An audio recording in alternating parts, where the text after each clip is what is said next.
คุณผู้ชมครับหากจำกันได้วันที่ 28 ตุลาคมค่ำคืนวันศุกร์เวลาประมาณเกือบ3 ทุ่มนะครับบันทึกของประวัติศาสตร์โลกอีกหนึ่งหน้าที่สำคัญนั่นก็คือการที่ประชุมสมัชชาใหญ่แห่งสหประชาชาติมีการจัดประชุมวาระพิเศษเพื่อเป็นการถวายและสดุดีเทิดพระเกียรติแด่พระบาทสมเด็จพระปรมินทรมหาภูมิพลอดุลยเดชนะครับแล้วก็มีผู้นำจากหลายประเทศผู้นำจากภูมิภาคต่างๆเนี่ยได้ร่วมสดุดีถวายพระเกียรติแด่พระบาทสมเด็จพระปรมินทรมหาภูมิพลอดุลยเดชและไทยรัฐทีวีของเราก็ถ่ายทอดสดให้คุณผู้ชมได้ทราบแบบคำต่อคำด้วยนะครับดังนั้นวันนี้เดี๋ยวเราจะประมวลให้คุณผู้ชมได้ทราบกันอีกครั้งนะครับว่าทั่วโลกยกย่องพระมหากษัตริย์ไทยพระบาทสมเด็จพระปรมินทรมหาภูมิพลอดุลยเดชอย่างไรบ้างเดี๋ยวเราติดตามได้จากรายการในหลวงในความทรงจำต่อไปเลยนะครับและตอนนี้หมดหน้าที่ของเราทั้ง3คนและทีมงานแล้วนะครับลาคุณผู้ชมเลยครับสวัสดีครับสวัสดีค่ะ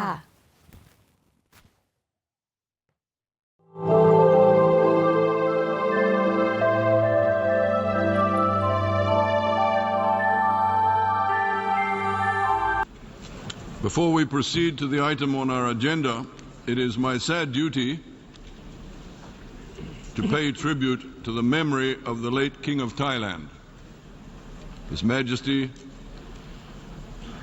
Bhumibol Adulyadej, who passed away on Thursday, 13th of October, 2016.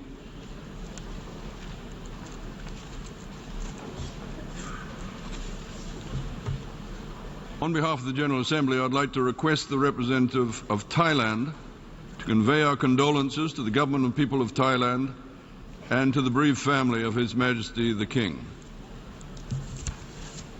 Secretary General, Excellencies, ladies and gentlemen, this morning we meet to pay tribute to His Majesty King Bhumibol Adulyadej of Thailand, who passed away on the 13th of October 2016. His late Majesty the King reigned for 70 years, making him one of the longest-serving monarchs in human history.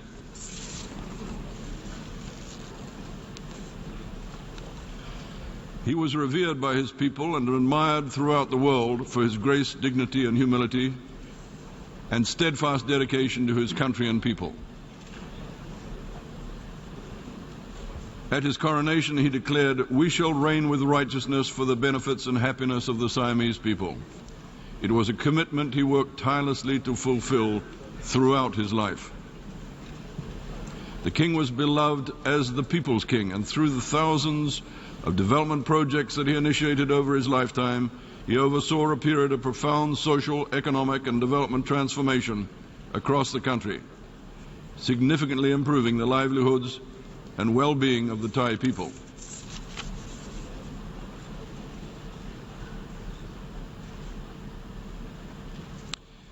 The king was also a force for peace and unity within Thailand and the broader region, and was a strong supporter of the multilateral system. His achievements throughout his life led to numerous awards from the United Nations and beyond, including the United Nations Development Programme's first Human Development Lifetime Achievement Award in 2006. The king was also a committed environmentalist. He played a leading role in the promotion of soil science and conservation, and was a leader in sustainable land resource management. Under the king's leadership, Thailand raised global awareness of the importance of soil as a resource for poverty reduction, climate change adaptation, sustainable development and security.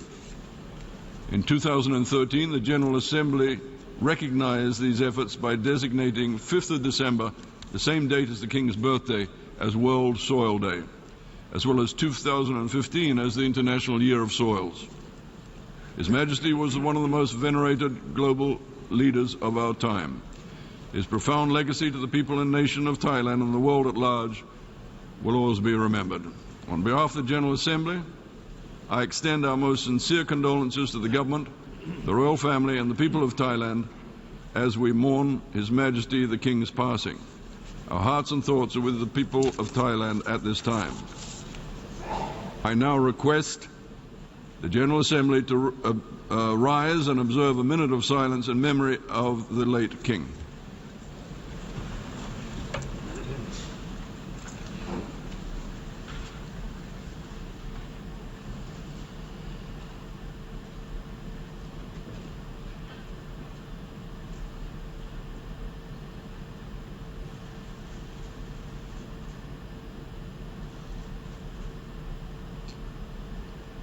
we come together to pay tribute to the life and legacy of His Majesty King Bhumibol Adulyadej Rama IX of Thailand, the world's longest reigning monarch.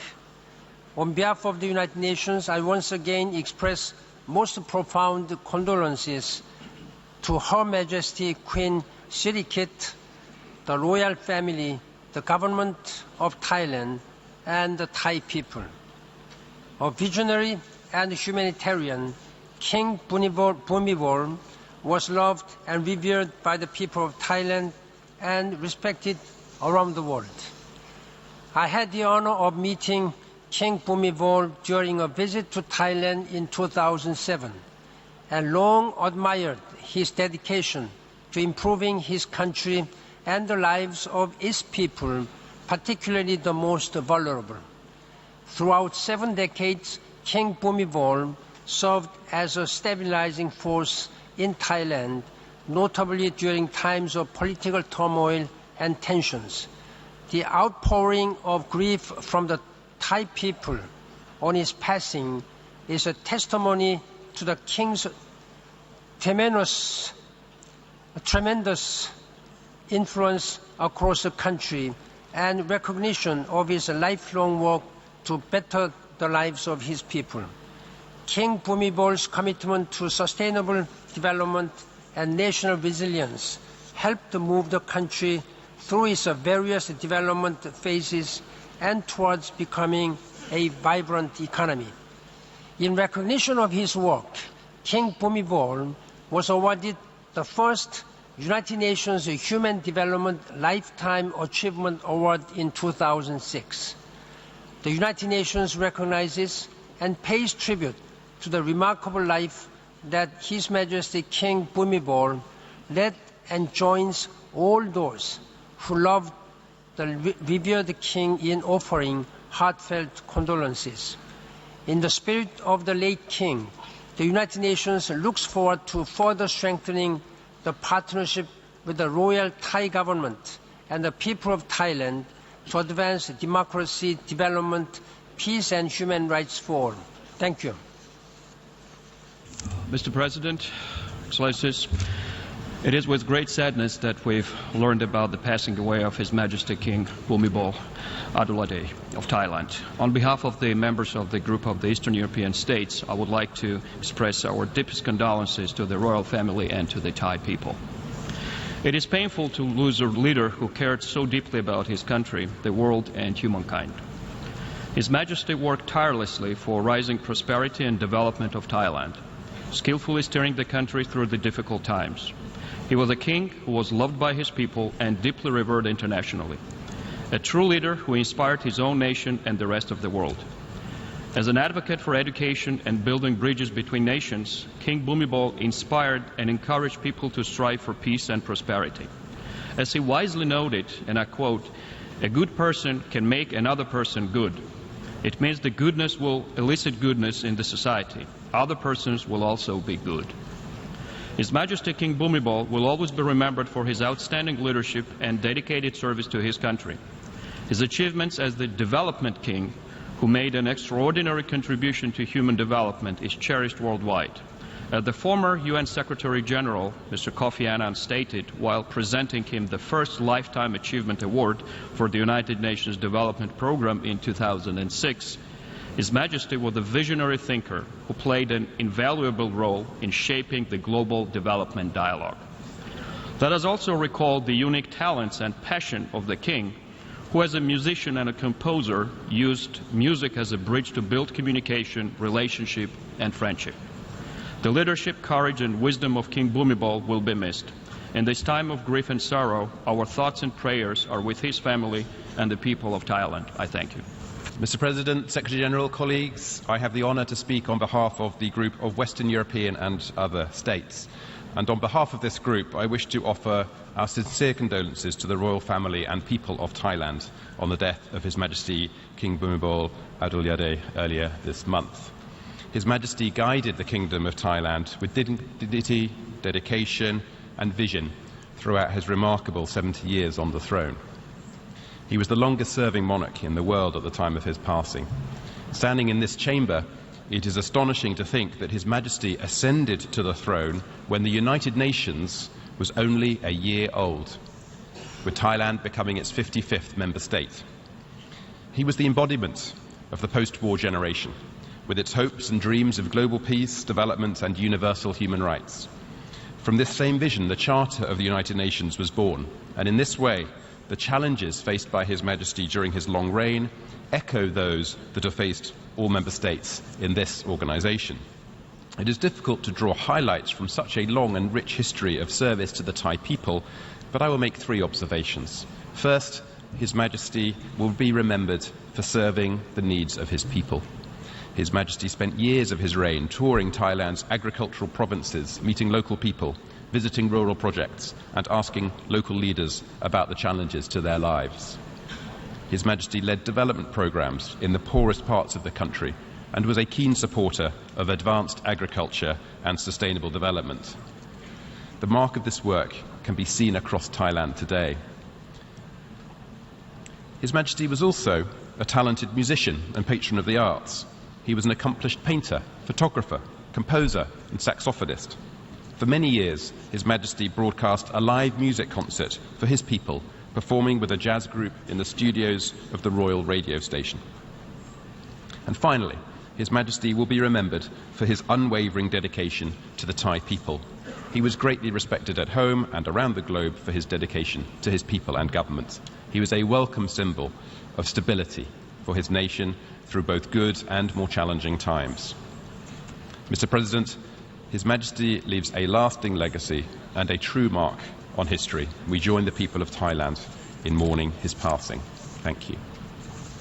This is one of the many days that I feel very privileged to represent the host country of the United Nations, so as to have the chance to address you on such an important occasion. On behalf of the United States, I wish to convey our deepest and most heartfelt condolences to Her Majesty, Queen Sirikit, her children and grandchildren, and to the people of Thailand on the passing of His Majesty, King Bhumibol Adulyadej. His Majesty was not only a lifelong friend and partner to the United States, but he also had deep personal ties to our nation. The King's parents met in Cambridge, Massachusetts, where both were studying medicine, his father at Harvard and his mother at Simmons College. His Majesty only lived there as an infant, but his presence is still very much felt in Cambridge. I can speak with a bit of authority on this subject because before I had the privilege of serving in the Obama administration, I was a professor in Cambridge at Harvard's Kennedy School of Government. And my walk to and from campus often took me through King Bhumibol Square, which sits adjacent to the Kennedy School and was named in honor of his birth. Walking through King Bhumibol Square, it is not uncommon to see Thai people who had come to pay homage to His Majesty, taking photographs next to the plaque bearing his name in the square. There are several places like that in Cambridge.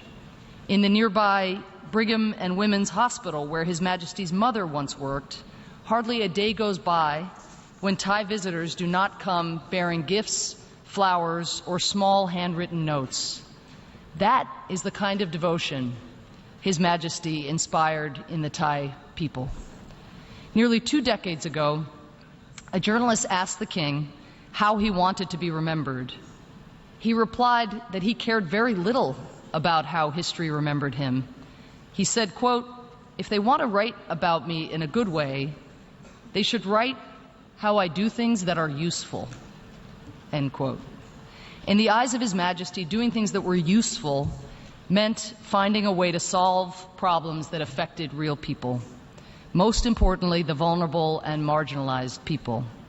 And as the King saw it, the only way to know what was useful and to understand the problems that people were facing was to get out into the field, into the places where people lived. So the king traveled constantly within his country, in particular to the poor and rural parts, where over the course of his tenure, he would develop thousands of development projects. But it wasn't just that His Majesty went to these places. We see leaders do that a fair amount. It was also how he went. He made a point of meeting directly with locals, be they fishermen, rubber or rice farmers, or primary school students. When he met with officials, he would choose those working at the very grassroots, agronomists, school teachers, policemen. And His Majesty was more than just a keen observer. Being useful meant helping fix the problems that he encountered and empowering the Thai people to do the same. He had a mind that was at once kinetic and deliberate, creative, as we've heard, and scientific. Over the course of his life, he registered nearly 40 patents and trademarks, often for inventions that he built, tested, and modified himself, and most of which aimed at tackling everyday problems faced by the poor. This is completely extraordinary. Take the invention nicknamed the monkey's cheeks, which he designed to address the perennial floods that Thailand experiences. His Majesty remembered seeing as a child the way that monkeys would store chewed bananas in their cheeks so that they could eat them late, and built a system of small reservoirs that worked using a similar principle, storing excess water during heavy rains that could be used later for irrigation. The system of the monkey's cheeks is still being used across Thailand today. Many of the king's inventions fit this pattern, merging conservation with human development. He was decades ahead of the curve in recognizing that what was environmentally sustainable was crucial to the long-term health of communities. Let me conclude. In June 1960, His Majesty returned to the United States at the invitation of then-President Dwight Eisenhower. He was asked to address a joint session of the U.S. Congress. He was just 32 years old.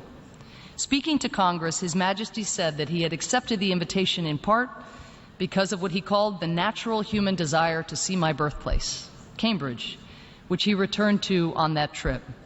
But he also came, he said, to affirm our two nations' unique friendship and shared values. As he put it, friendship of one government for another is an important thing, but it is friendship of one people for another that assuredly guarantees peace and progress.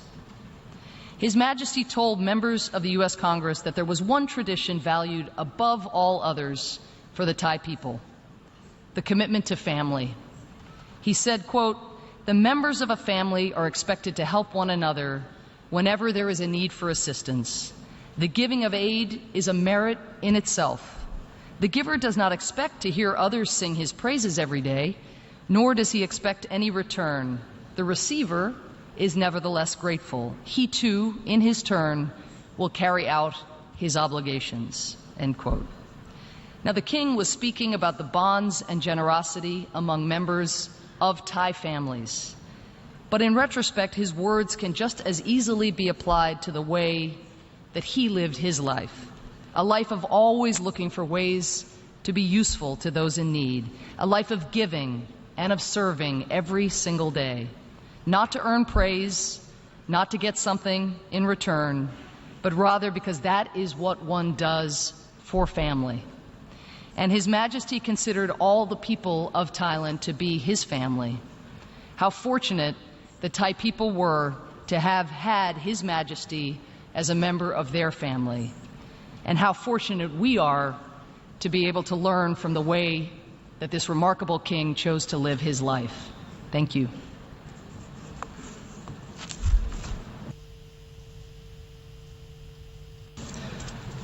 Mr. President, Mr. Secretary General, allow me to first express my sincere appreciation to you, Mr. President, for organizing today's special session to pay tribute to His Majesty King Bhumibol Adulyadej, and for your statement of condolences. We also deeply appreciate the kind and touching statements made by His Excellency the Secretary General, the distinguished chairs of regional groups, and the distinguished permanent representative of the United States of America, our host country. Mr. President, His Majesty King Bhumibol was the guiding light of Thailand. Through the many crises and challenges the kingdom had to face in the last 7 decades, His Majesty was always there for his people, giving them soul, resilience, and most important of all, direction.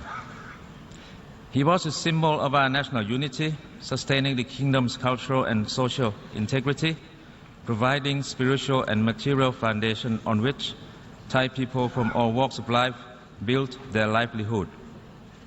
From the early years of his reign, His Majesty had this vision of people-centered development. His Majesty reached out with the aim of leaving no one behind. Through more than 4,000 royal development projects, His Majesty empowered the poorest and the most vulnerable, improved their livelihood, and provided opportunity for the people to prosper, and promoted peaceful society that is mindful of the environment. His Majesty guided the way for transforming the kingdom from what was commonly called an underdeveloped country into the upper middle income country that it is now. Mr. President, His Majesty King Bhumibol was no stranger to the United Nations.